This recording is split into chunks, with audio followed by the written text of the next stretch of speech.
எல்லாம் உட்காந்துக்கிறங்க. ஹல்லேலூயா, ஆமென். சாப்பிட்டா இட்லியை தொட்டு நாவில் அப்படியே வச்சுட்டா பசி ஆறாது, பிச்சு வாயில் போடணும். ஆமென். அதே போல் துதிச்ச நிறைய துதிக்கணும். ஆமென் சொல்லுங்க. சாலமோன் கணக்குக்கு அடங்காத பலிகளை செலுத்தினான். கர்த்தர் உடைய மகிமை பார்த்தார். ஹல்லேலூயா.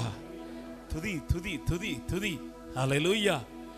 வேதம் முழுவதும் தேவனை துதிக்க அழைக்கிறது. தேவனை துதிக்கிற துதி எங்க இருக்குதோ அங்கதான் மகிமை இருக்கும். எத்தனை பேர் நம்புறீங்க? கர்த்தர் நல்லவர். இந்த நாட்கள்ல 3 வருஷம் நினைக்கிறேன் தொடர்ந்து கூப்பிட்டுக்கிட்டே இருக்கிறார் பிரதர்.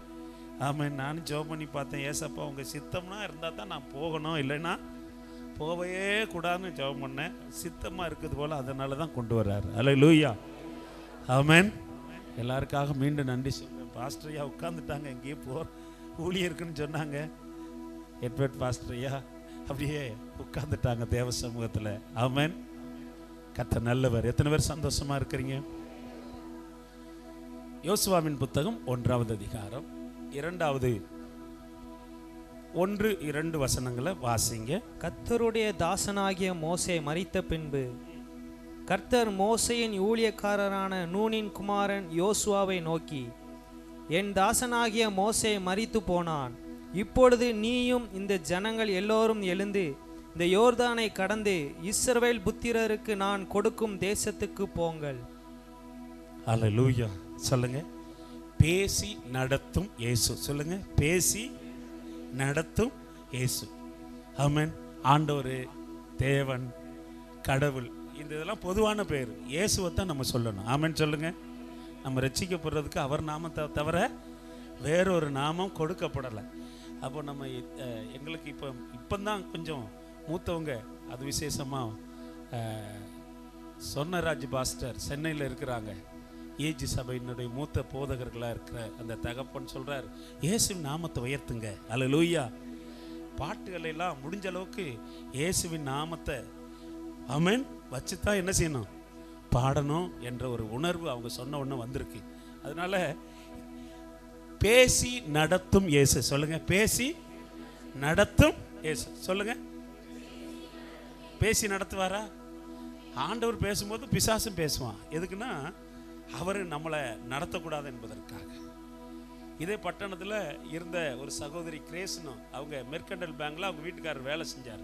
திருநெல்வேலியில் இருக்கிறாங்க. இப்போ அவங்களுக்கு குறுக்கில் ஒரு வலி வந்தது. டாக்டர்கிட்ட போனாங்க, ஒன்றும் முடியலை, படுக்கையாக தான் இருக்கணும். ஒரு அந்நிய மனுஷன்ட்ட போனாங்க. அந்த மனுஷன் சொன்னாரு, நீ தற்கொலை பண்ணி தான் மரிப்பண்ணும், நீ தற்கொலை பண்ணி தான் மரிப்பண்ணும். இந்த வார்த்தை ஆழமாக போச்சு. ஸ்கூலுக்கு பிள்ளைகளை அனுப்பிட்டு வீட்டுக்காரரை அனுப்பிட்டு வேலைக்கு கட்டில் படுத்திருப்பாங்க. ஒரு சத்தம் சொல்லுமா, நீ தற்கொலை பண்ணி செத்துறணும். இன்னொரு சத்தம் சொல்லுமா, பயப்படாத நான் உனக்கு துணை செய்வேன். அல்லேலூயா. இவங்களுக்கு ஒரே குழப்பம். 2 சத்தம் கேட்குது எனக்கு. ஒன்று சாக சொல்லுது, ஒன்று துணை செய்வேன்னு. இதே பட்டணத்தில் மோகன் சி லாசர் சன்னை வந்தபோது பக்கத்தில் இருக்கிற விசுவாசி அந்த அம்மா கூப்பிட்டு வந்திருக்கிறாங்க. அப்போ இந்த வசனத்தை சொன்ன உடனே இந்த அம்மா புரிஞ்சுக்கிட்டாங்க, என்னோட பேசுனது ஏசு என்று. அவங்க விடுதலை ஆனாங்க, சுகமானாங்க. இப்போ ஆண்டவருடைய பிள்ளையா இருக்காங்க, ஊழியம் செஞ்சுக்கிட்டு இருக்கிறாங்க. வீட்டுக்காரர் பேர் மோகன் தாஸ். ஹல்லேலூயா. கர்த்தர் நல்லவர். ஆமென். அப்போ பேசி நடத்துவாரா? சொல்லுங்க, பேசி நடத்துவாரா? பேசுறதுக்கு ஊழியக்காரங்களோட மட்டும்தான் பேசுவாரா? குழந்தைகளானாலும் அவங்களோட பேசுவார். சாமுவேல் பெரிய ஆளாக இருக்கும்போது மட்டும் பேசல, சின்ன பையனாக இருக்கும்போதும் பேசினார். அப்போ பேசி என்னைய உங்களை நடத்துவார். எத்தனை பேர் நம்புறீங்க? அப்போ இயேசு பேசுறத நம்ம அறிந்து கொள்ளணும், ஏற்றுக்கொள்ளணும், அதுக்கு கீழ்ப்படியணும். இப்போ இந்த யோசுவாவின் புத்தகம் ஒரு முக்கியமான ஒரு புத்தகம். மற்றதெல்லாம் மோசமான புத்தகம்னு சொல்லலை, ஒவ்வொரு வசனமே ரொம்ப மேன்மையானது. இப்போ மோசே மரிச்சிட்டார். இப்போ நல்லா கவனிங்க, ஒரு தலைமையின் கீழ் எல்லாமே மோசே பார்த்துக்கிடுவாரு. எல்லா பொறுப்பு யாருக்கு வந்துருச்சு? யோசுவாவுக்கு வந்துருச்சு. நல்லா கவனிங்க. சில வேளையில் திடீரென்று குடும்ப தலைவன் மரிச்சிருவார், முழு பொறுப்பும் அந்த மூத்த மகனுக்கு வந்துடும். ஆமென். குடும்பத்தை நடத்துறது வீட்டில் உள்ளவங்களை மற்ற பேரை திருமணம் பண்ணி கொடுக்கறதெல்லாம் யாருக்கு வந்துடும்? அப்படி வந்தா சிலர் படிக்காம வேலைக்கு போய் அந்த குடும்பத்தை நடத்தி கொண்டிருக்கிறத நம்ம கேள்விப்பட்டிருக்கிறோம், பார்த்துருக்கிறோம். இப்போ யோசுவாவுக்கு அதான், மோசே மறைச்சிட்டாரு, கர்த்தர் பேசுறாரு. என்ன பேசுறாரு தெரியுமா? நீ எழுந்து, ஆமென் சொல்லுங்க. நான் எழுந்திருப்பேன். சொல்லுங்க சொல்லுங்க, நான் எழுந்திருப்பேன். எப்போ எழுந்திருக்கணும்? அதிகாலையில் எழுந்திருக்கணும். சொல்லுங்க ஆமென். எதுக்கு?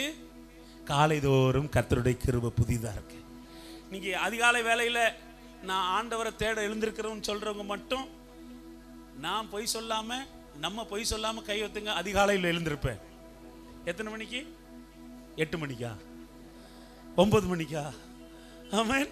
இப்போ உள்ள இந்த தலைமுறைகள் அதிகாலை வேலையில் எழுந்திருக்கிறது 100க்கு 99% இல்லை. ஆனா பாட்டு கிளப்பி விடுவாங்க, கிட்டார கழட்டி விடுவாங்க. ஆமென், ஹல்லேலூயா. பாட்டை கிளப்பிடுவாங்க, கிட்டார கழட்டிடுவாங்க. ஆனா காலையில் எழுந்திருக்க மாட்டாங்க. ஆமென், ஹல்லேலூயா. கர்த்தர் சொல்றாரு, காலைதோறும் என்னுடைய கிருபை. யாரையும் நான் குற்றப்படுத்த சொல்லல, நீ எழுந்திருக்கணும் மகனே. ஆமென். அதிகாலையில் தேடுகிறவர்கள் என்னை. அடுத்து சொல்றாரு, நீ எங்க எழுந்திருக்கணும்? அந்த மூத்த குமாரன் தவறான இடத்துல இருந்து எழுந்தானா? நீங்க எங்கேயா தவறான இடத்துல இருந்தீங்கன்னா அதை விட்டு எழுந்து வெளியே வந்துடணும். ஆமென் சொல்லுங்க.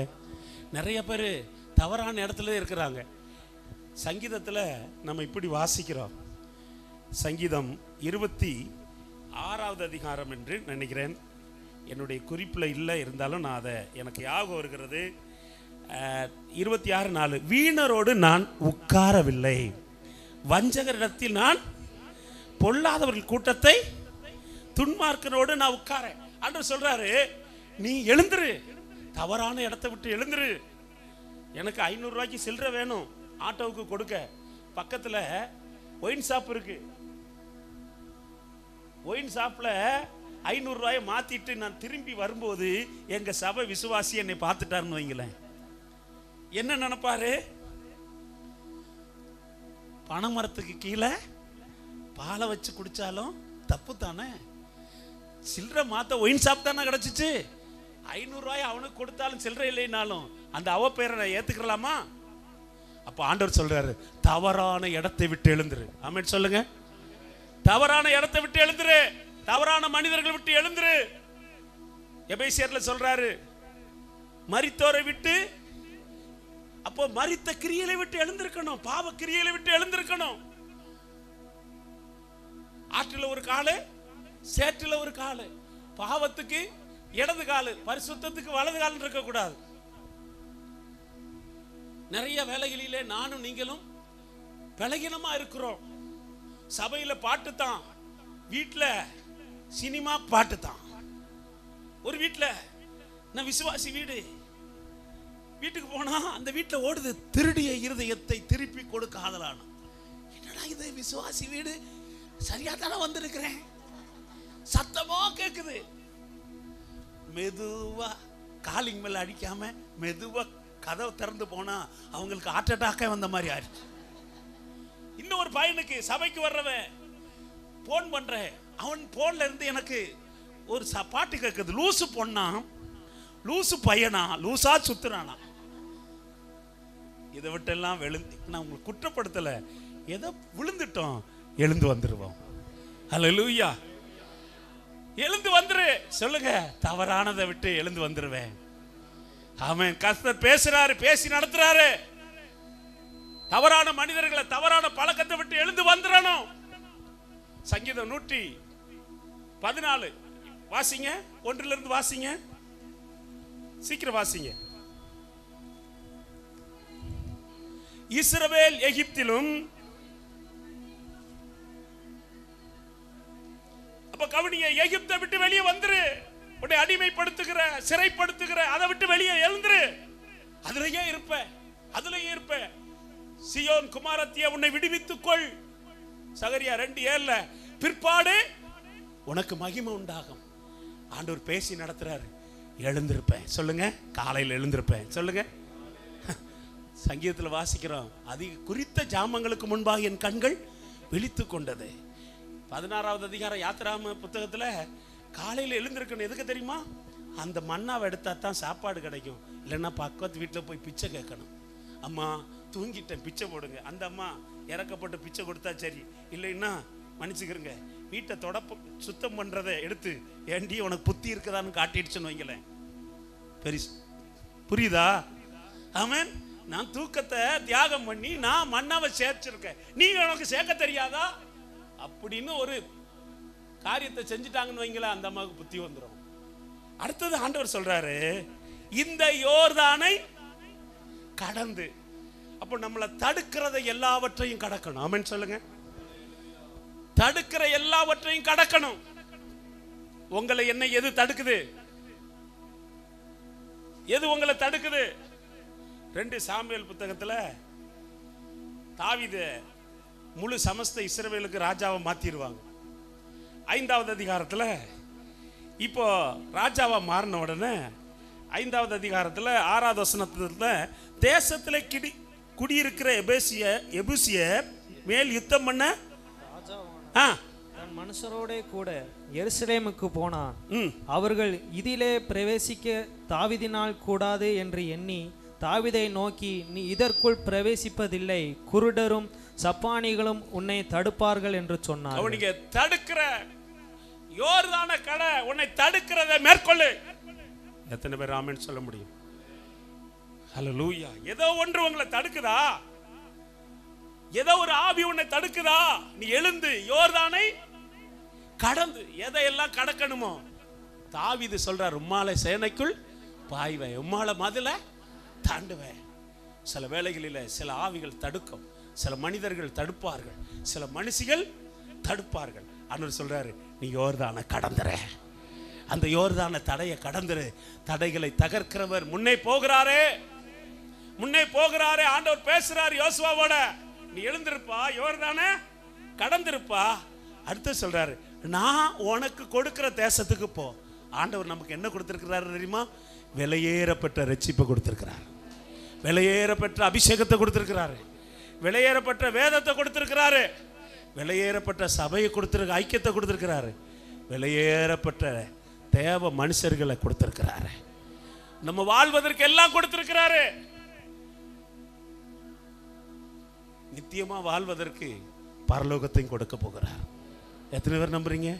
நான் உனக்கு கொடுக்கிறத போ, நான் உனக்கு கொடுப்பேன், உனக்கு வேண்டியதை செய்வேன். அவர் என்னதெல்லாம் கொடுக்க முடியுமோ அதெல்லாம் கொடுப்பார். பலன் கொடுப்பார், சுகம் கொடுப்பார், வல்லமை கொடுப்பார், வரங்களை கொடுப்பார், பணம் கொடுப்பார், மேன்மைகளை கொடுப்பார், ஆசீர்வாதங்களை கொடுப்பார். எத்தனை பேர் நம்புறீங்க? சொல்லுங்க. கொடுக்கிறவரே உமக்கு ஸ்தோத்திரம். இப்படி சொல்லுங்க, கொடுக்கிற இயேசுவே உமக்கு ஸ்தோத்திரம்ப்பா. எல்லாம் கொடுப்பீங்கப்பா. சொல்லுங்க, சொல்லுங்க, எல்லாம் கொடுப்பீங்கப்பா. ஆண்டவர் சொல்றாரு, நீ எழுந்திருப்பா, இந்த யோர்தானை கடந்திருப்பா, நான் கொடுக்கிற தேசத்துக்கு போயிருப்பா. இந்த தேசம், எல்லாரும் சொல்லுங்க, இந்த பூமியை இப்படி தொட்டு சொல்லுங்க, இந்த தேசம் எனக்கு நிரந்தரமான சொந்த தேசம் இல்லை. சொல்லுங்க, இந்த தேசம் எனக்கு நிரந்தரமா சொந்த தேசம் இல்லை. சிலர்லாம், பாஸ்டர் எனக்கு ஒரு 1000 வருஷம் வாழ்றதுக்கு ஆசை இருக்கு பாஸ்டர். ஆண்டவர் சொல்வார், 1000 வருஷம் வாழ்ந்தீன்னா ஆமென், உன்னால வாழவே முடியாதுப்பா. உன் ஆயுசுனால மனுஷருக்கு குறைச்சிட்டப்பா. கொஞ்ச நாள் இருந்துட்டு சீக்கிரமா. சிலருக்கு பயம் வந்துருச்சு பாருங்க. ஆமென். இப்பதான் சின்ன பிள்ளையா இருந்த மாதிரி இருந்து, வாலிபனா இருந்த மாதிரி இருந்துச்சு. 60 வயசு ஆயிடுச்சு பாஸ்டர். ஆமென். இன்னும் வேகமா ஓடினா இன்னும் 20 வருஷத்துல 80 வயசு ஆயிரும் இல்ல? ஆமென். என்ன ஆமேனா போமேனா? தேவனுடைய பிள்ளைகள் அந்த நித்திய தன் ஊழியத்தை முடிச்சு தன் வீட்டுக்கு போனான்னு எழுதியிருக்கு. நமக்குன்னு ஒரு வீடு இருக்குது. எத்தனை பேர் நம்புறீங்க? தாயின் வயிறு ஒரு வீடு தான், அது நிரந்தரம் கிடையாது. சரீரம் ஒரு வீடு தான், அது நிரந்தரம் கிடையாது. நம்ம ஒரு வீட்டில் இருக்கிறோமே, அதுவும் நிரந்தரம் கிடையாது. சபையும் ஒரு வீடு தான், அது பூமியில் இருக்கிற வரை தான். பரலோக வீடு தான் நித்திய வீடு. எத்தனை பேர் நம்புறீங்க? பிரசங்கில சொல்றாரு, மனுஷன் நித்திய வீட்டுக்கு போறதுக்கு முன்னாடி நிறைய பேருக்கு மன்னித்து கொள்ளுங்கள், எந்த சபையோ இல்லை சபையினுடைய உபதேசங்களையோ குற்றப்படுத்துவது நம்முடைய நோக்கம் கிடையாது. நிறைய பேருக்கு என்ன தவறு செய்தாலும் என்ன பாவம் செய்தாலும் கணத்துக்குரிய பங்கு தந்தைகள் ஜெபம் பண்ணினா திருப்பலி நிறைவேற்றினா எங்க போயிடலாம்? உத்தரிக்க ஸ்தலத்துல இருந்து அப்படின்னு பைபிள்ல எழுதலையே. அப்படிலாம் நம்பிட்டு இருக்காதிய. நான் சொல்றேன், யாரையும் குற்றப்படுத்த நோக்கம் இல்ல, வசனத்துக்கு வாருங்கள். யோபின் புத்தகம் சில வசனங்களை நான் அறியாதனால அந்த நம்பிக்கை எனக்குள்ள இருந்தது. ஆனா வசனம் வந்த உடனே என் கண்கள் திறக்கப்பட்டது. யோபு 7:9, மேகமானது பறந்து போகிறது போல பாதாளத்தில் இறங்குறவன் இனி ஏறி வர. அப்போ உத்தரிக்கிற ஸ்தலத்துல இருந்து பரலோகத்துக்கு போக முடியாது. எத்தனை பேர் புரிஞ்சுக்கிட்டீங்க? இங்க குடிச்சு வெறிப்பாரா, இங்க துன்மார்க்கமா வாழ்வாரா, மறிச்ச பின்பு திருப்பலி வச்ச உடனே பூசை வச்ச உடனே ஜெபம் பண்ண உடனே பரலோகத்துக்கு போயிடுவாரா? அப்படின்னு தான் எல்லாருக்கும் ஒரு ஜெபம் பண்ணிடலாமே. அவன் அவன் கிரியை அவனோட கூட போகும். அப்போ தேவனுடைய பிள்ளைகள் நல்லா புரிந்து கொள்ள வேண்டும். நித்திய வீட்டுக்கு போகணும், ஒரு நாள் போகணும், நான் நீங்களும் போகணும். இந்த பூமியில நம்முடைய ஆயுசு நாள் குறுகினது என்று எழுதுகிறார். ஒன்றையும் கொண்டு வரவில்லை, ஒன்றையும் எடுத்துக்கொண்டு போவதில்லை. தனியாய் வந்தோம், தனியாய் போக போகிறோம். போயிட்டு எத்தனை லட்சக்கணக்கான கோடிக்கணக்கான ஆண்டுகளான இந்த பூமிக்கு நம்ம வரப்போறதில்லை. சிலருக்கு 1000 ஆண்டு அரசாட்சியில ஆண்டவர் மேன்மையை கொடுப்பார். ஆனால் ஒன்றை தெரிந்து கொள்ள வேண்டும், நான் ஒரு நாள் நித்திய வீட்டுக்கு போகணும். சொல்லுங்க, நான் ஒரு நாள் பக்கத்துல பார்த்து சொல்லுங்க, நான் ஒரு நாள் நித்திய வீட்டுக்கு போவேன். நீங்க? ஐயா நான் வரமாட்டேனே. என்ன சீரியல் சினிமா பார்த்துக்கிட்டு கிடக்கிறோம்ல, இன்னும் செய்யதி வீடி குடிச்சுக்கிட்டு இருக்கோம்ல, இன்னும் சிகரெட்டு குடிச்சுக்கிட்டு இருக்கிறோம்ல, இன்னும் மோச வட்டி கடை நடத்திக்கிட்டு இருக்கிறோம்ல. ஹல்லேலூயா.